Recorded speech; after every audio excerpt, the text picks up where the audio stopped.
Hello everybody, I'm Sandy. And I'm Debbie. We're We're from the Normal Paranormal Group.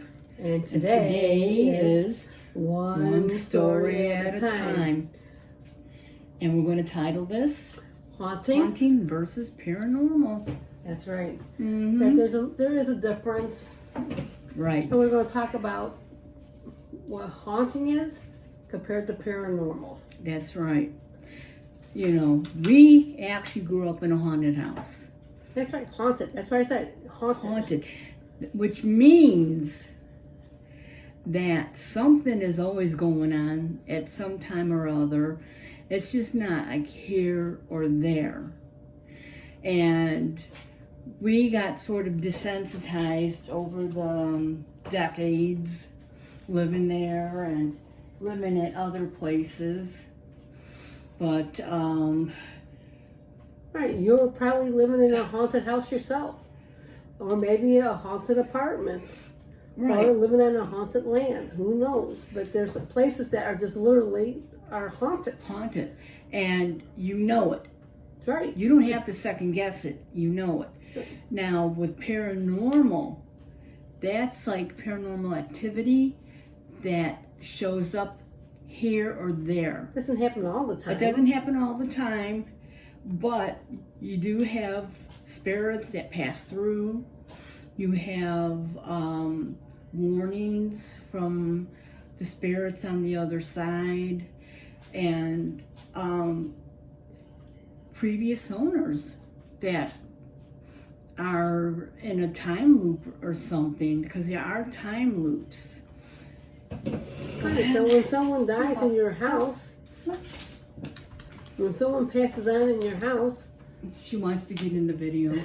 this is Abby. Yep, this is my little ghost dog. That's right. Now she's another one that sees paranormal, has activity that happens. Yes, actually, she's woken us up out of a sound sleep in the middle of the night, barking at the darkness in the kitchen. There's nothing. All the lights are off. It's black, and she's just barking and barking. But the other dog isn't barking, but just her. And so I decided to take pictures with my cell phone, and I had to lighten them up to see if I could find anything. And sure enough, I found a face. And she does this every now and then. And so you question, like, why is this spirit here? Right, paranormal is a little different, I says, than the haunting, because our animals, like Debbie says, it's a big indicator when something is around. You know, she sees something, doesn't mean the other dog sees it, or you see it or hear it. She's more sensitive to certain things. My dog was the same way. He used to look up at the ceiling. And like I said, paranormal is like when someone from the other side is trying to communicate with you. We talk about leaving dimes, washers, something that you could relate to, feathers, butterflies, something. Yeah, and sometimes you get frustrated enough because they're in front of you, like, hey, I'm here, I'm here, I'm here, but you don't see them or hear them or feel them. And all of a sudden, they build up enough energy out of anxiety or frustration, and they'll hit a cup. And a cup will go flying. Right, in a haunted house now, when you're there, you know that, like she said, you'll know the difference. You'll know when something is very active. You know when it's something good or something not good. The air gets different around you. Right, and your body is the biggest indicator of it. Yes. I mean, the air gets oppressive. You have the strangest feeling that you just can't shake. And sometimes the hairs on your arms stand up. You just, like, you're frozen in one place, and until something like pushes you to go, just go, get out of here. And that's when something happens. And that is, to me, beyond a haunting, that where things can move things, you know, that a human couldn't move. You know, you need two humans to move something, and here, you see programs about this, where furniture moves and stuff. And If something could move furniture, that's something to be concerned about. Because yes, you don't want to be around something. Yes, Debbie and I talk about it a lot. We don't, especially if something could pick you up, something could pick up an object, furniture, anything, and throw you or scratch you or something. Like I said, not everything is demonic, but some things are. So when you have this heaviness and you see things, get out of there. yes, Because if once fear hits, you're feeding that energy right. But sometimes you're chased out of a room for another a reason. good reason. That's right. You know, they will wake you up. When you hear someone say, get out, it's not because they want you to get out.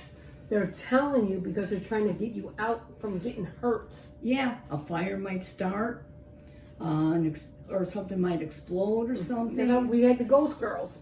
Mm-hmm. When they woke you up or they said, go, they're telling you there's something here.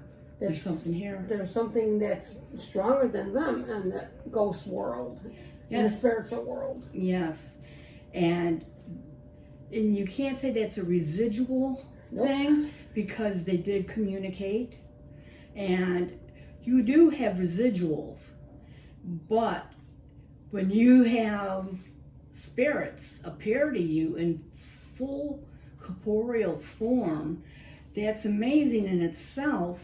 And then you're looking at that person and then they disappear.